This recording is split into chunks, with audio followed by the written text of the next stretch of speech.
So I feel like there is a necessity, though, to introduce you and know who you are a little bit. And I feel like you're the best person, like I'm getting you're the best person to answer that, because it could be answered so many ways. And the very first intuitive invitation is, how at this point of your life, because you've been many things for many years, and yesterday you might have even been different, but at this exact moment, how would you, share with the world where you're at and who you are, as any way you want to? Mm, Isn't that an that's such delicious? a great question. I know, it just came through. I'm really excited to just hear and see what comes through your intuition in the answer, and watch it come out of your mouth when you watch it. Okay, here's what's coming up. Okay. So I grew up on Disney, spent hours and hours and hours in front of the TV watching all the Disney princesses go on their extraordinary adventures.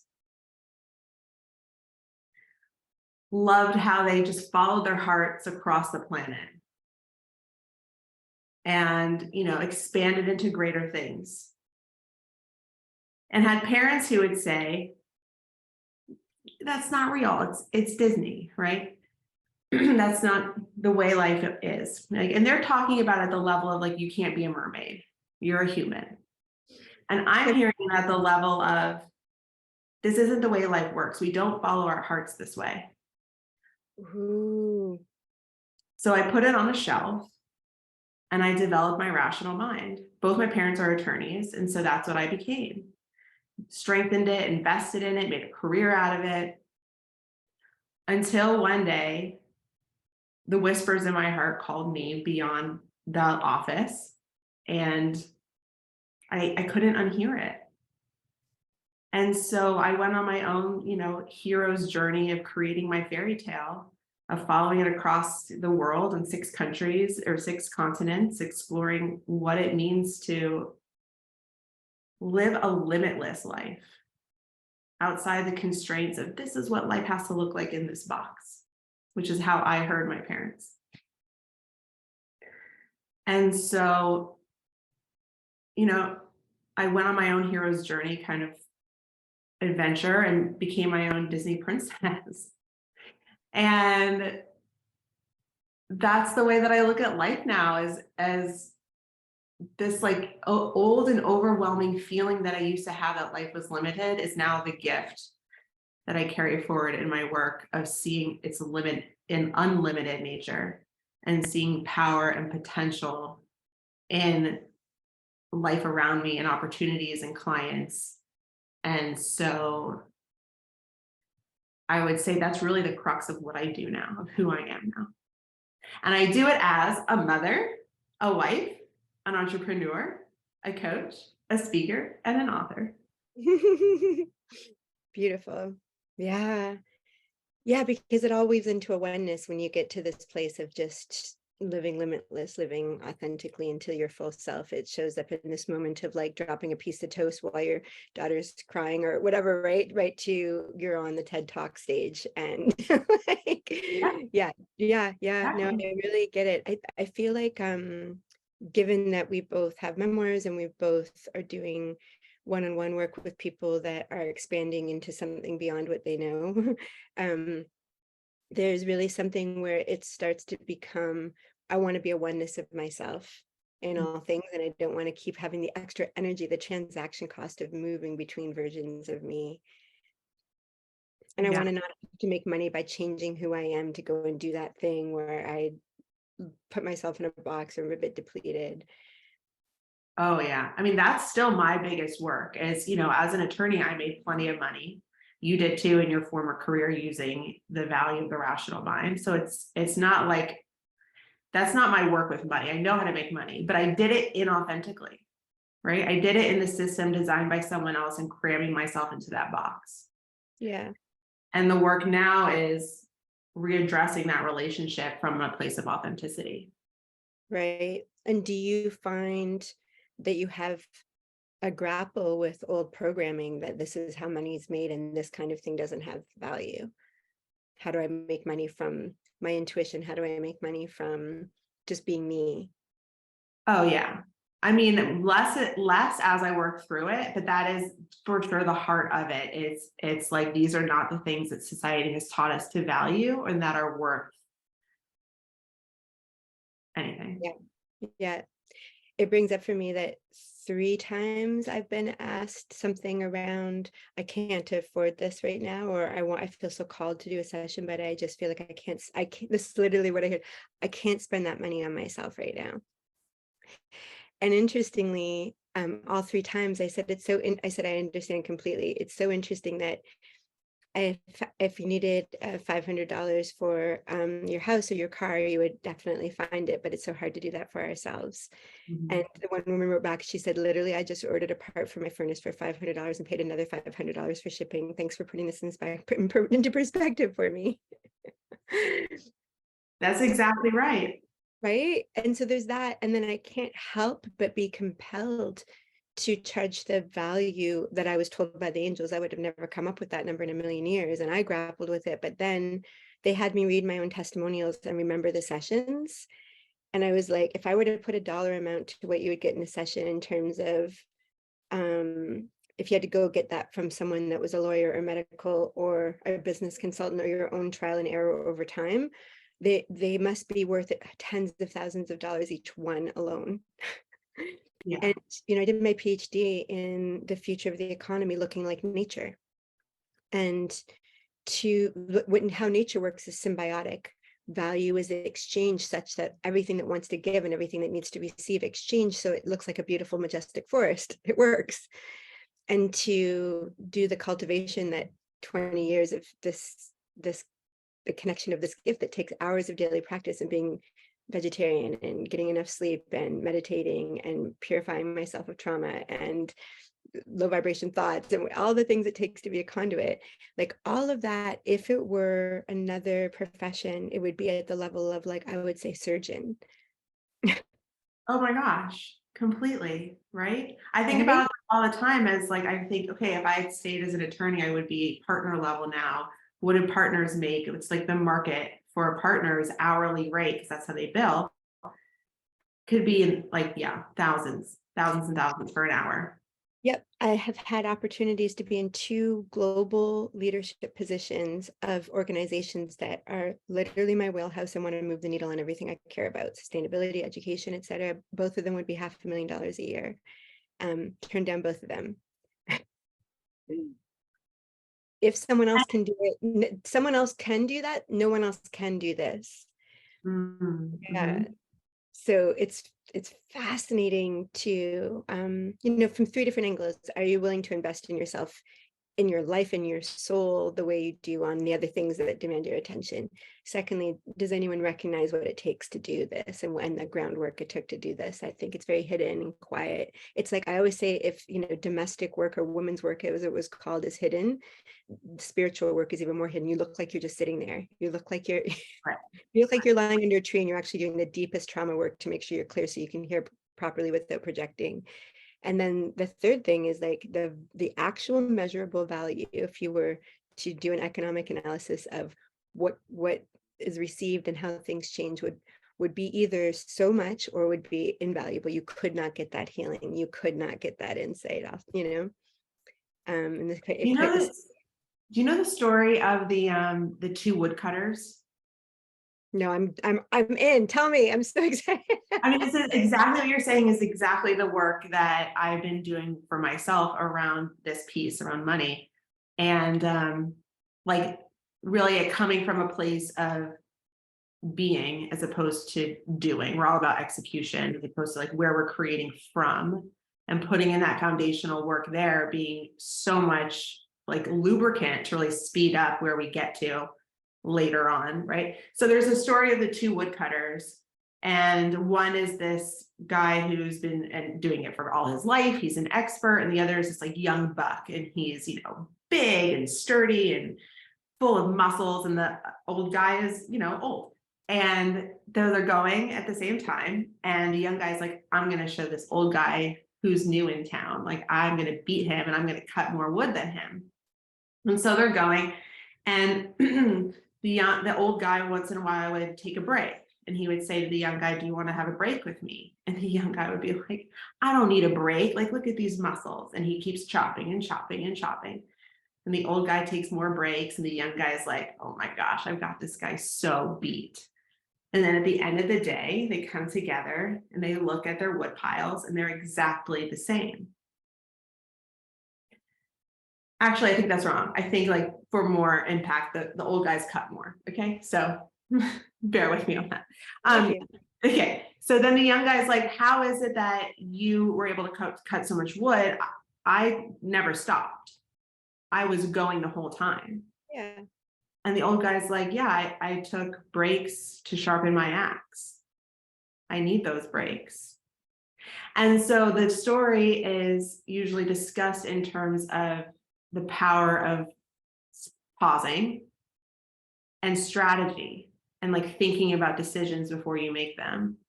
And it Yeah. doesn't even get to the layer behind thinking, which is what we're talking about, which is that Right. much deeper and slower and more impactful.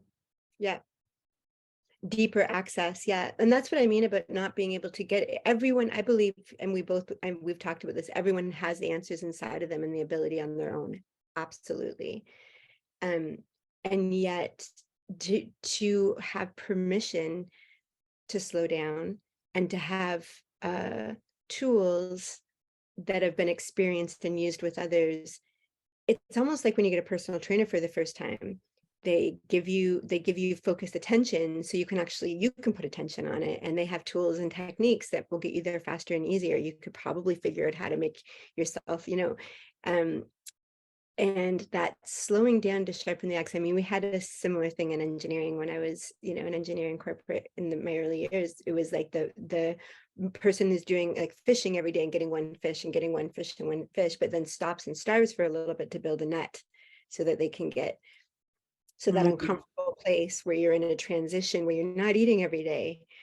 But the notion is if you stick with it and do another thing that's totally different, build a net rather than fish, something new, you don't even really know how to do. But it's like, even if you do a clumsy version of it, it's probably going to be better than fishing every day. And then you can, have a whole different life and a whole different form of abundance and a whole bunch of different ease and not the scarcity in the day to day. And I feel like that's the transition from engineer and lawyer to inner blueprint, wanting to express beyond what we've known and what we've ever seen before and ever experienced. And this whole thing of spiritual work being unpaid and unprioritized for people feels similar to so many other, again, in the history of economics and different industries. Like there was a time when sustainability wasn't a thing, no one would pay for it. I was starving, devoting my life to it after leaving corporate. No one heard the word. They're like, what is that? But I stuck with it. And then in a couple of years, it became a global movement. And then I was pushed to the top, and I had a consulting firm and a co-working space and was at the table to design policy at the state level. And so it's like, whoa. And so I feel like that invitation to realign to something that's calling you is like, I'm a surfer from living in Hawaii 10 years. It's like the wave is pulling you, but it's pulling you back into the ocean before it surges you forward.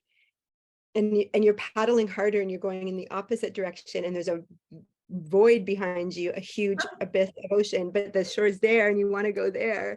And it's so confronting and so confusing in the physics of what we had been living in our trajectory up until that moment where we switch gears.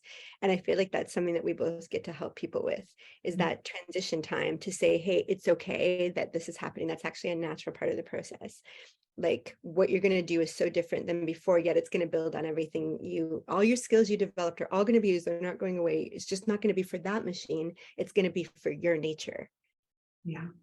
There's something like that, right? Yeah. Well, I love that you shared where you're at and all the similarities we have and how we feel and see things. It's something that I so enjoy with us. I know, me too. Yeah, I know, all of our conversations. And I love that you're the first person that I was guided to have join me with the notion of a podcast to see how it went, because already I feel like it's so rich with insight and Yeah. I know. I'm like, wait, can I just take notes while we're Yeah, talking? I know. I'm glad it's recording. Yeah.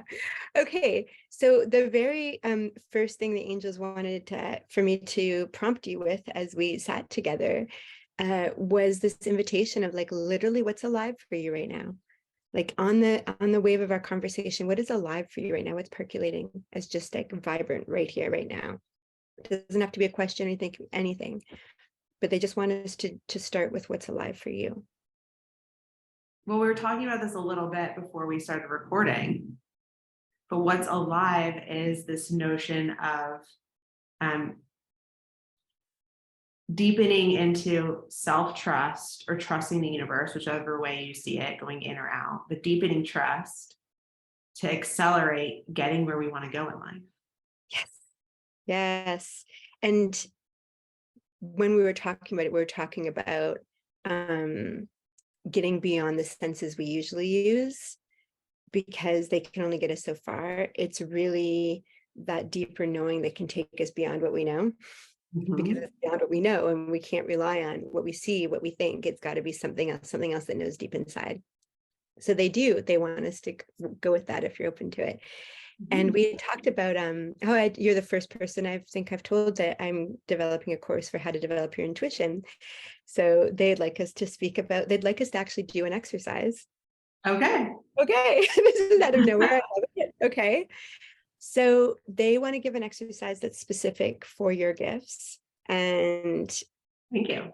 yeah, my pleasure. How exciting. I love when this happens in sessions because I get to be front and center to this kind of thing a lot, but it's just so fun. It's with you. And okay, and what's amazing is we both don't know what your most honed gift are. You have glimpses of some, but there's some that are buried and hidden that you've never even seen before. Yeah. Yeah. That's I would exciting. agree. Yeah. I think that's true. I'm all the time blown away by everyone in front of me who are like in their 60s sometimes, and they're like, what, I can do that. Like, it's incredible to know like this was always inside of me. So it's one of the most rewarding things. And I know that you've tapped into so many of your gifts, writing a memoir, being a mom, like all the things you do. So you're going to get one revealed right now that you don't even know about. What a tease. Okay. That's a setup. Let's go. Yeah, let's go. Okay. So they want you to tell me about my senior prom. Okay. They want you to just access yourself and let it flow with anything that comes to you and let it come through and notice where it is in your body, where it is in your knowing, what flashes in your mind, how the words get to your lips. So be present with you telling me about my senior prom.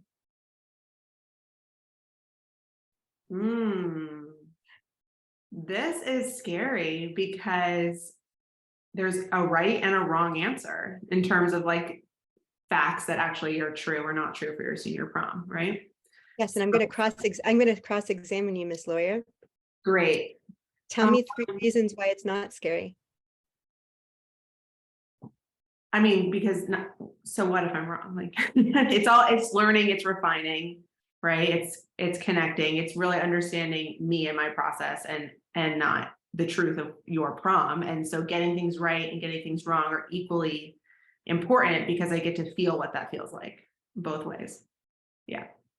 Exactly. The first 6 years was about me getting it right and wrong to learn from both. And one of the quotes in my memoir that I put at the beginning of every chapter, the one I read this morning, was from a scientist that said, I love being wrong. I learned so much. Exactly. Yeah. Yeah. And Okay. that's beyond the engineer and lawyer. That's in the beyond what I know place. Oh yeah. Right. Right. You go off the roadmap. You don't bushwhack into whatever and get there right away. You figure right. Yes, exactly. That's exactly right. Right. So that's one reason. Um, yeah, and like one of the biggest values for me is being efficient, and being wrong, yeah, feels inefficient. Right. Like Right. bushwhacking your way through your authentic path that no one can prepave for you can feel like you're meandering somewhere and it's taking way longer than it should. And, Right. you feel Of like course. impatient and stuck and da da da da da. Right. Because of we want to be efficient and get there. But like that's a judgment on what it looks like. Like we don't really know. We're prejudging what efficiency is. Well, we're prejudging that efficiency is a virtue in all Right. circumstances. And think about your toddler. Is efficiency the most important thing as they're learning a whole new, right? Right. Yeah. Yeah. And this And is there's so taking much away. wisdom that comes from those tangents that we might judge as inefficient, but really create how we get to, not past B, C, D, E to F way more efficiently, but we Yeah. don't have the ability to see that wide or far. Totally. And it's the meandering and as we both always talk about the slowing down that we had to find our way to, that was not prized or prioritized anywhere. And we both have curriculum in slowing down. We both value it. We speak about it every time we talk. And here we are. Efficiency is the most important thing. They're like literally the opposite. And I have to say that, like, once I developed this, it became way more efficient. It was like the building the net. It was like the sharpening the, right? It actually now it's lightning efficient beyond anything the mind could come up with. I need to find something on Amazon of the 30 choices, my intuition, and get it, and it's always perfect. So it's like, wow, that That's would have the taken me, chats. that's a day of researching those things until I found the best one. Mhm. Yeah, So yes. now it's lightning efficient. And in the beginning, again, it took me 6 years of reading for strangers where I did this. I told them everything that came through. And then I will say that 95% of the time they said that it was bang on. But the times that I wasn't, it was colors, it was gender. There were certain things that I started to realize I don't get the right answer for that. That's not part of what I get. Mhm. But interestingly, numbers I did, which was really surprising. I've heard like 1,000 people that can intuit at all can get numbers. From someone that sort of studies people. He tested me and he's like, whoa, like not many people can do this. So that's a gift. But then there's other things that I know, someone that can say the color of someone's hair. And that's, you're going to meet a woman that, and I don't always have that. Mhm. There's things that don't work. That's really interesting to hear. And I really appreciate understanding that, because as some, like, my gift and what I offer with people is, it's kind of what we did in a previous call together, is I know when you are speaking from your deepest truth versus when you're kind of, grasping at straws or, saying what you think you should say. And so that's how we work to, like, understand this is who I am at my deepest level. These are my values. These are my deepest desires. What I have never done is what we're about to do, which is like call upon real facts, events, circumstances. Which they're saying you didn't know you can do this. This is beyond what you know. So Exactly. it's terrifying to go into the unknown in the middle of something we're recording that might be shared with the world, all of that stuff. And that it's like, wait, I'm this age with this much development. There's a part of me I don't even know. And then there's all the societal loading of doing it right, doing efficiently, all of these things, right? And then what came up is this is scary, which is so understandable. I mean, when this happens, we're in a deep session, someone has paid for it and invested in by putting skin in the game to say, I want this. It's just the two of us. There's no one that's ever going to know about this. And here we are in this like very open container. So you're being incredibly brave even by contemplating this. Okay, so we've talked about a couple of things that make it not scary. What would be the third thing that makes it not scary? So we got over, going backwards, we got over the notion that efficiency is valuable. There's actually learning from failing or from not being able to do it. What you can't do is as much information as what you can do. What was the first one again? The first one. I mean, you get as much value from, wrong answers as right answers. Right. So those are the two then, right? The Yeah. two of them. And the other one is efficiency isn't necessarily the value. I mean, the third one that comes up for me is also one of my North Stars, which is like, it can be fun. Just have fun. It's playful. Yeah. It's really playful and exploring. And like, if you get 2 out of 10 things right, those 2 things are 2 things you didn't know that you just said all of a sudden. And they're access to something that you knew without knowing how you knew, in a way you didn't even know that you could do. And those And are worth all the 8 that aren't matched up. Go ahead. yeah, yeah. I mean, so the rational part of me, the critic, wants to say getting 2 out of 10 things right is like a roll of the dice, though. You could totally easily, just kind of play it off as not having Sure, any yeah. gift. Yep.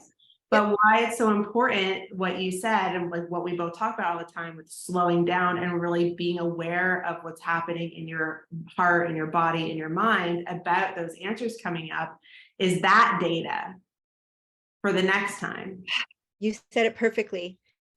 You said it perfectly, because I love your genius, because everyone that has ever sat in front of me and said similar things to what you're saying have stopped halfway through what you just spoke. They have said to me, like, that could just be random though, if 2 out of 10, and then they stopped and looked at me, and then I said exactly what you said, except you start to realize there's an inner quality that goes along with the ones that you got right, and an inner quality that went along, and it's the quality you already have, which is you can sit in front of someone and tell when someone is not speaking their truth and they're not in their deepest truth. So you already have an ability to feel that in the energy field around you and within yourself. Now you're just going to do it with this extra layer. So it's like something you've already honed that you get to bring to this thing you've never tried before. I'm so excited. Okay, you're so brave. I can't believe they're busting this out on you, but you must be ready to give it a try. So how do you feel now about it? I mean, I'm someone who really enjoys sitting in the fire of discomfort. So this is perfect. No wonder you were the first invited on here, and they throw the very first thing, which is this tell me about my prom with your intuitive gifts, Okay. whatever they may be, ones you don't even know about, ones you do, but yeah. So I'll share that, like, I got an immediate answer, and then the rational part of my mind goes, yeah, but I can see why you picked that answer, and it may have nothing to do with intuition, because look at you right now in this frame, like you're beautiful, you're angelic, you're in white, da da da. And I saw white. And then my mind wanted to go, no, that can't be it. Just Mhm. hold on a second and see if white comes up again after you slow down. So I just want to share that because I feel like that might be a common experience for people. I think so too. There's associations. That's the biggest thing. Everyone asks me, how do you tell the difference between your thoughts in your mind and real information? And literally the only way is to do this so much that you start to notice what the difference is. And so, like I said, it took me 6 years to entirely trust it. And it took me a long time to start to notice. I actually saw visuals start to move right here in my mind's eye, like off to the left, about a foot away from my head, with like a fuzzy white thing around it with like technicolor inside of it. And I could go in and watch it like a dream. But it took me years for that to come into some sort of focus. So, and before that, like I said, there are things that I could get the dynamics of the energy. I'm like, someone just really upset you. Always bang on right. You know, it right, actually.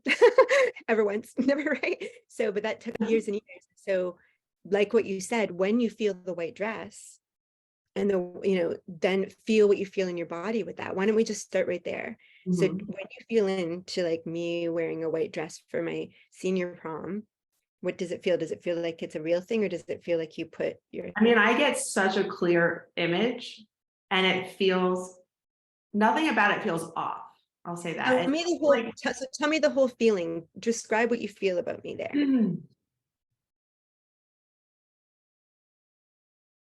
when I see this picture, it's you in a white dress and it's like kind of slinky and there's like sequins on it and it's spaghetti straps Mhm. and your hair is up and I see like in the background, it's like these very like tall ceiling to floor burgundy thick curtains. And the feeling I get is like you are having so much fun. Like I feel joy. I feel kind of like that puppy dog joy of like this is something really exciting and I don't know what it is. I'm just gonna wag my tail around and like maybe like knock some things over, but like no problem. It's all so fun. Keep It's a lot going. of this. Just keep going. Okay. I feel like my body's getting a little hot. I noticed temperature. Which, okay, my rational brain is coming in and also saying, yeah, that's what happens when you're in like fight or flight. If you're nervous, like you get a little hot. And I'm like, yeah, that's true. Okay. But I'm really subscribing the feeling to the tapping in quality. Um,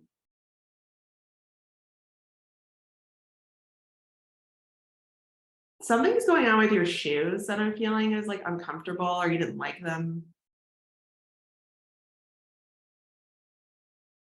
I don't see a date, but that doesn't mean you don't have one. I just don't see it. Mm-hmm.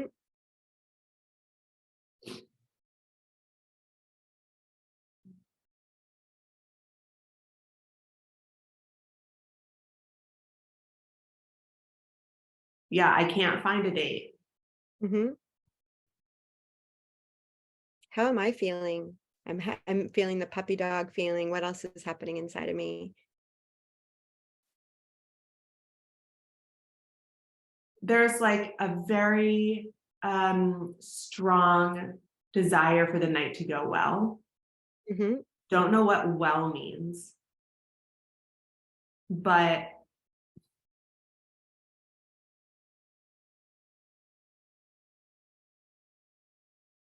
it is about an outer experience of what well looks like. Mm-hmm.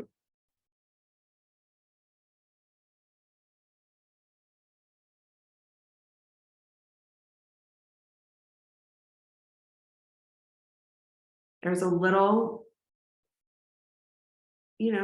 just like nerves in that, a little trepidation. Mm-hmm.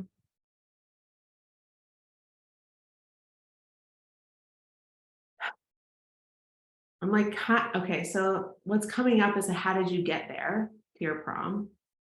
Yeah, that's where all the trepidation was all about. How did I get there? You're hitting it bang on.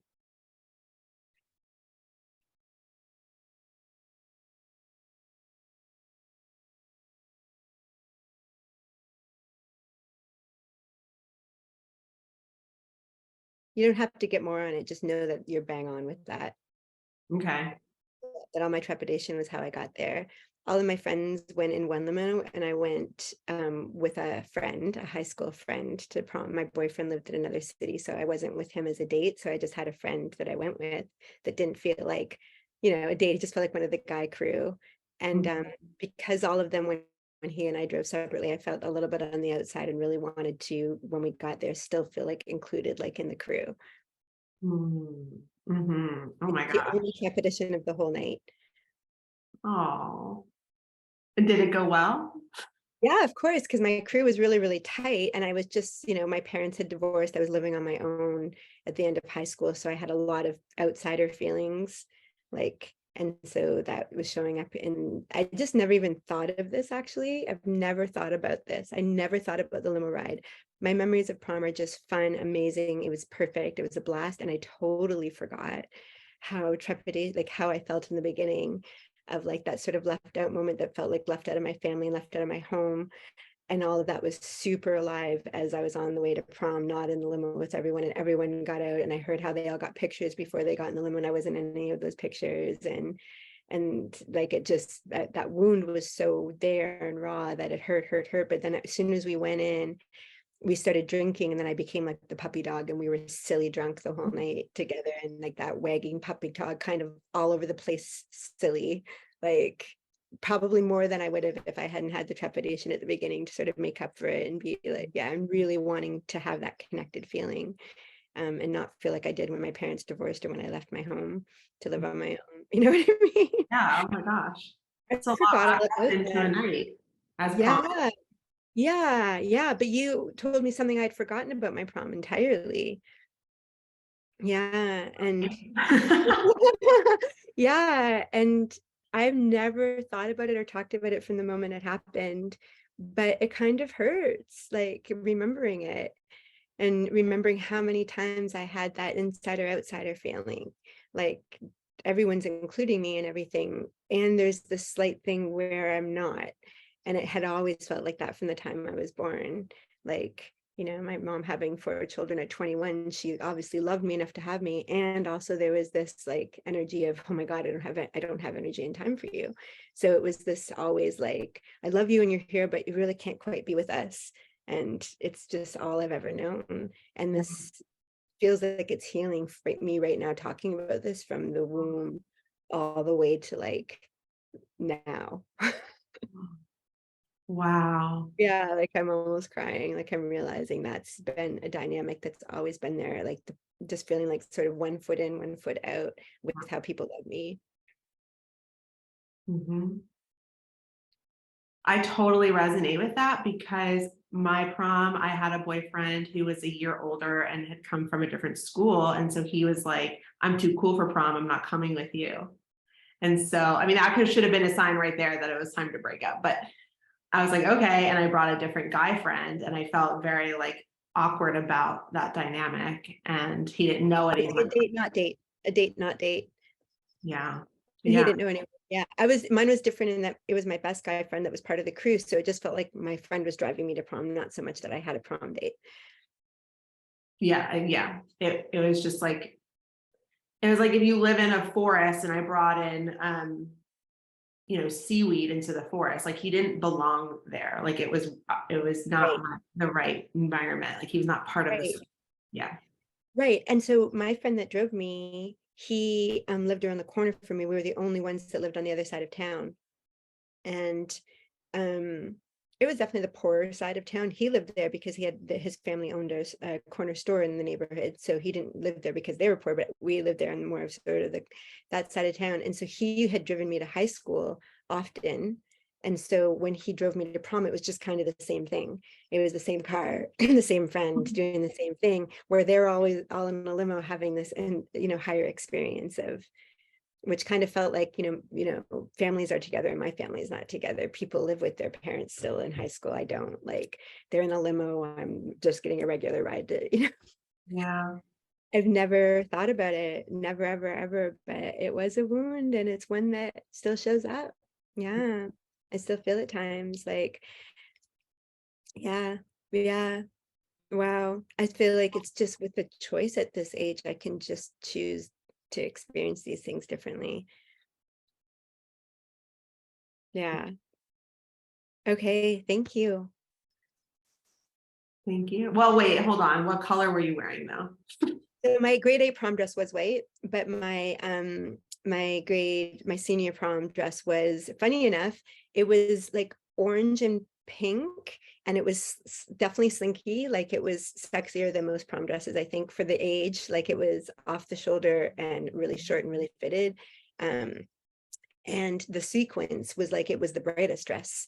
Most people went for other muted colors, but the white to me, when you talked about it, was this innocence. And I was still a virgin.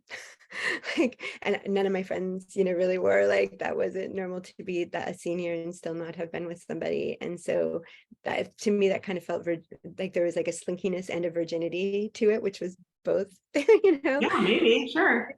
Yeah, so that's how it landed for me anyways. But what I'm really interested in is, now that you feel into these feeling, like when now you hear how it landed for me and that you actually saw and felt the deepest thing I needed to know about my prom, which I totally forgot about. How do you feel about the quality of what you saw? Like, what can you say about your inner experience of tapping into what you saw and felt? Because some of the visuals are metaphorical, like a dream to evoke feeling in you. And then here's a big one. How did you know it was about how I got there? The transport and getting there. That was the key for me unlocking this whole thing. What came to you and how did you know that? I don't know. Did it just pop Um, into your, come out your mouth? Or did you was see a car? tapping into how you were feeling, that like little bit of the trepidation thing. So when I say the word puppy dog, like it isn't, um, there's an over eagerness in a puppy dog that's making up for something. And I describe myself as a puppy dog in my book when I talk about like first going into this spiritual self-development path and like kind of just wanting to learn everything and use every modality that's available and like study Ken Wilber and Alan Watts and Ram Dass and try Reiki and like all of the crystals and waterfalls and hiking and meditations and like there's so, and I was like, Yeah, same. it was because like I felt like I didn't know myself yet and felt a little emptiness in that space that I just wanted to desperately fill. So when I said puppy dog, for me, that was my cue of like, okay, there's something underneath of it that isn't really all about wagging my tail and having fun. And then feeling into that, the words like about getting there just popped in. The overcompensation is the key there. The puppy dog to you is overcompensation for something like a little insecure, like overcompensation for insecurity. And that's literally how I showed up at prom. Mm-hmm. Mm-hmm. Yeah. Wow. Wow. What's Yeah. interesting to me is like the way that this really felt into your experience, your emotions, and like truth within you is the same thing that I already do, right? But like through a new context. Of not knowing anything. And it's not what someone's talking about. It's not alive in the field right now. It's from a field of potency from a long time ago that you tapped into as if it's happening right here and now. Mm-hmm. So, which we're capable of doing with in the consciousness field, there's no time and space physics wise. And so you can take your consciousness and visit other places of consciousness and get information as if you're sitting in front of me, which I've learned by doing these videos on Facebook and answering people's questions that I don't know that aren't there and not thinking about the question at the time. Mm-hmm. Mm-hmm. So they want you to do it one more time. Okay. Yeah, just to like get the two back-to-back experiences so you can feel the similarities and differences.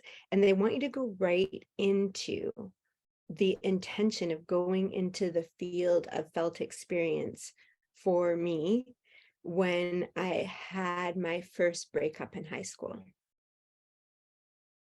Okay. Mm.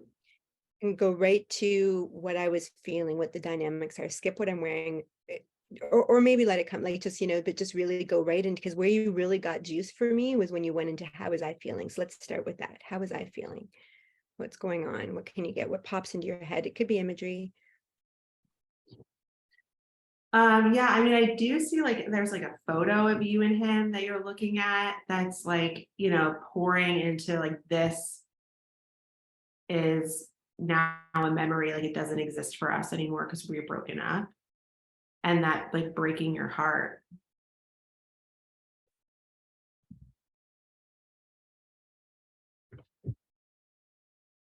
And even in that, there's a sense of knowing that it's the right thing and that like he was such a teacher, like a catalyst for you to grow.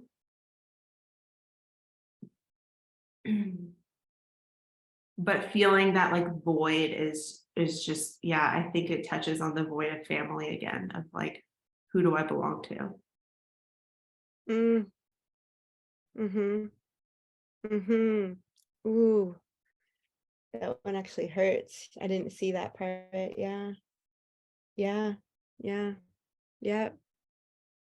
Oh, the who do I belong to? Yeah, that hurt. Ooh. Ooh. Ooh. Ooh. Ooh. Okay, I'm getting for you to keep going.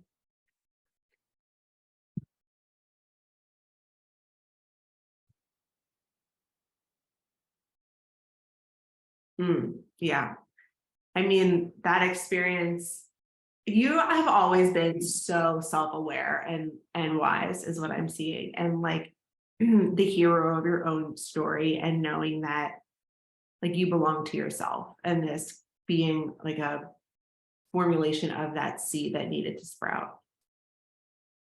Mm-hmm.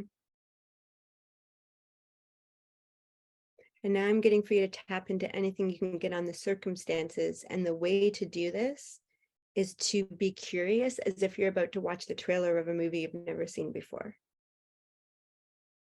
Curiosity, like you're about to be shown a trailer of a movie, and it could be literally anything, and just ask to know the circumstances.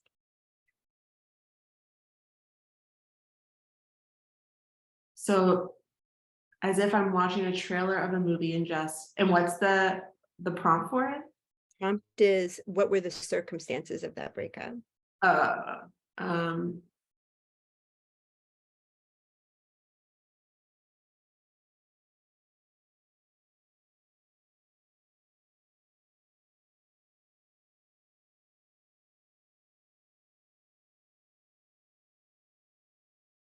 okay, what I see is you're driving in a red Jeep down like a California highway with palm trees, and it's a beautiful sunny day.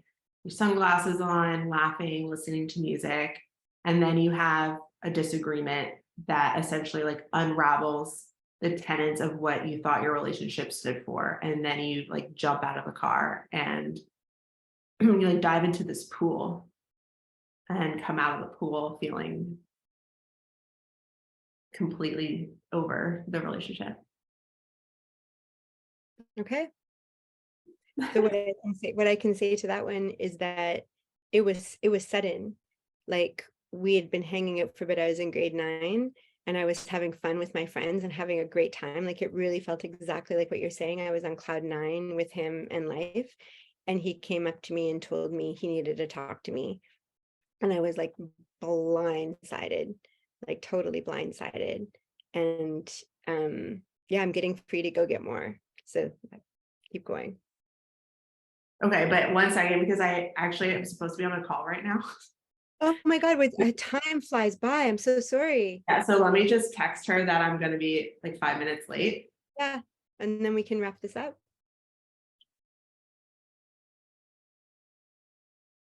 Otherwise, that would be disturbing my field. So, okay. Yeah. Yeah. Of course. Of course. Of course.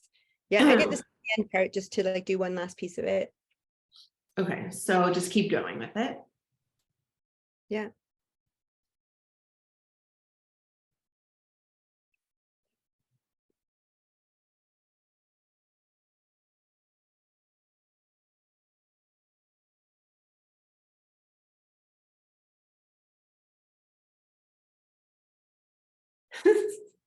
You're funny.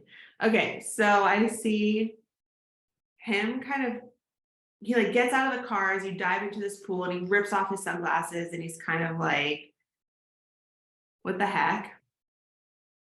And then he watches you get out of the pool and you just kind of do that like hair flip with like all the wet just kind of and he gets like a little and he's like blowback, I suppose. And then you walk off onto like Sunset Boulevard and go shopping, which is to me like an immediate feeling of, you know, consumption to feel satisfied. And it's like I've never been to Sunset Boulevard. I have no idea what it looks like, but what I think of it is as this never-ending shopping strip. And you just go into every single store. Mm. Ooh. Whoa, that lands deep. Whoa. Yeah, I've never been either, but I feel what you're feeling. Okay, you're good. You're complete. You did it. Yeah. Yeah. Um, yeah, he broke up with me because said he needed to focus on football and not a relationship, and I was heartbroken. And it was like it opened me to being kind of boy crazy, like really wanting to be okay and like be over it and okay and into another relationship as quick as possible to replace it. But it did create a big string of sadness, of disappointment, and never finding that deep connection. Mm-hmm. Mm-hmm. Wow. A lot of people picked me when I first got there in grade 9 to school. Like a lot of guys approached me wanting to be my boyfriend, and I was like, no, no, no. And I picked him. Mm. And he was the quirky, different one, not the jock, not the popular one. And so I really picked him carefully.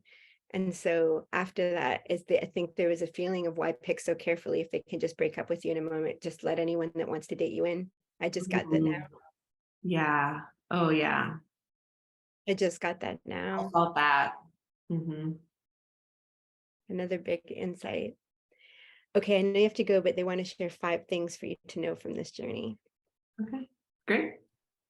The visuals you get are metaphorical for you for the meaning you have for them. Hmm. And so you don't even actually have to describe what you see. You can describe what it means to you. And you can describe a bit of imagery. You can say, I just see you dive in, wash it off, and be ready to go. But when you're ready to go, you don't stop and get really discerning about someone better for you. You're like, why be discerning when it doesn't do anything for you? Don't be discerning. Discerning didn't work, which I just got now for the first time ever.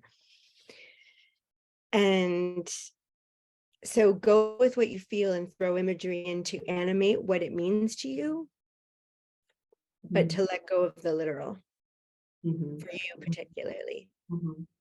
But all of the things that you get that don't really have context, like it was about something to do with getting there, in the prom pic, like that is such a random thing that you could almost not come up with it. So when something popcorns in, that's just, you can trust that. You can trust the feelings as it metaphorically plays out in symbols and you understand with throwing in some of the visuals that you see. And when you talk about the core wound or the core dynamic, both times it was the things that unlocked my healing. Hmm. Wow. How does that feel?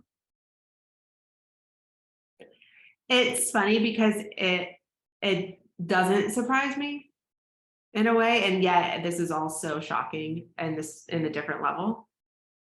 Well, that you can do what you do with Mhm. fields of consciousness. I feel excited to keep trying it. Wonderful. I have a feel. So here's the last couple of things they want to share. When you're with clients and imagery starts playing like you just experienced with the same quality, pay attention to the symbols dancing Mm-hmm. and what they make you feel in terms of your translation of their meaning, and speak to that organically and let the words you choose unlock the person without your mind even being involved. Mm-hmm. Because when you were like shopping and shopping and shopping and whatever, that's what unlocked it to me. I was so discerning about boyfriends before that. And then after that, I was like, what does discernment matter? Mm-hmm. Yeah.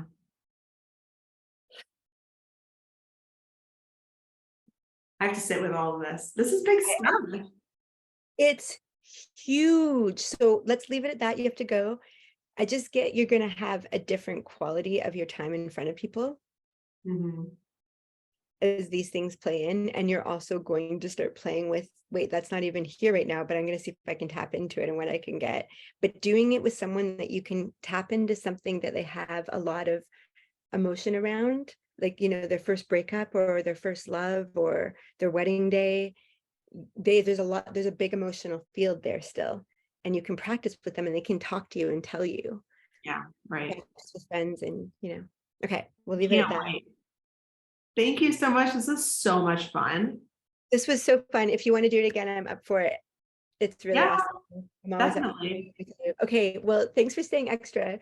I Yeah. wonder how your call is going to go right now after this, and I look forward to hearing all about it. Oh my gosh. Thank you so much, Sophia. This Thank is you.